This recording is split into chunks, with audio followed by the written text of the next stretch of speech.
प्रकाश टाकणार नाही. तुम्ही हे वाचलं असेल, जाहिराती येत आहेत वर्तमानपत्रामध्ये. पण आपण सारेच इथं शेतकरी आहोत. शेतकरी न्याय ही एक गॅरंटी राहुल गांधींनी दिलेली आहे. शेतीमालाला योग्य भाव स्वामीनाथन आयोगाच्या सूत्रानुसार कायदेशीर हमी भावाची गॅरंटी, कर्जमुक्ती, कर्जमाफीच्या प्रभावी अंमलबजावणीसाठी कायमस्वरूपी आयोगाची स्थापना, विमा रक्कम थेट खात्यात ट्रान्सफर,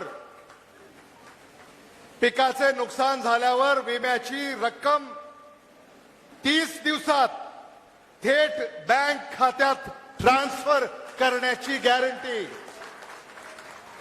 योग्य आयात निर्यात धोरण. पाम तेल बद्दल आपण जे म्हणालात, कांद्याच्या आयात बंदीवर जे भाष्य तुम्ही केलं, निर्यात बंदी जी सरकारने केली, तर त्याच्यासाठी सुद्धा योग्य आयात निर्यात धोरण, शेतकऱ्यांच्या सल्ल्यानुसार नवीन आयात निर्यात धोरण याची गॅरंटी, आणि शेतीची जीएसटीतून मुक्ती.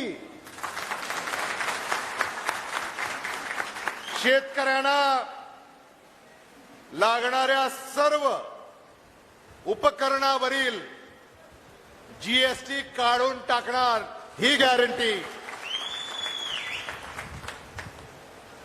हात बदलणार परिस्थिती.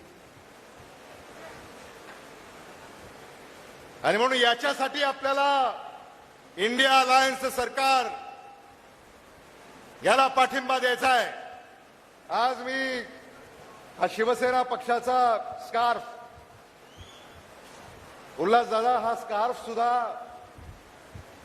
कोणी तयार केला माहिती नाही, कोणाची कल्पना आहे मला माहिती नाही, पण या स्कार्फवर आपण जर बारकाईनं पाहिलं तर उद्धव बाळासाहेब ठाकरे यांचं छायाचित्र तर आहेच, हिंदू हृदय सम्राट बाळासाहेब ठाकरे यांचं छायाचित्र तर आहेच, आदित्य ठाकरे यांचं छायाचित्र तर आहेच, पण इंडिया अलायन्सच्या सोनिया गांधी यांचं देखील छायाचित्र आहे. इंडिया अलायन्सचे राहुल गांधी यांचं छायाचित्र आहे. इंडिया अलायन्सचे शरदचंद्र पवार यांचं छायाचित्र आहे. आणि इंडिया अलायन्सचे अरविंद केजरीवाल यांचं छायाचित्र आहे.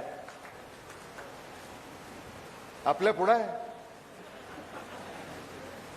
म्हणजे आज आपल्याकडनं सुद्धा खूप शिकण्यासारखं आहे.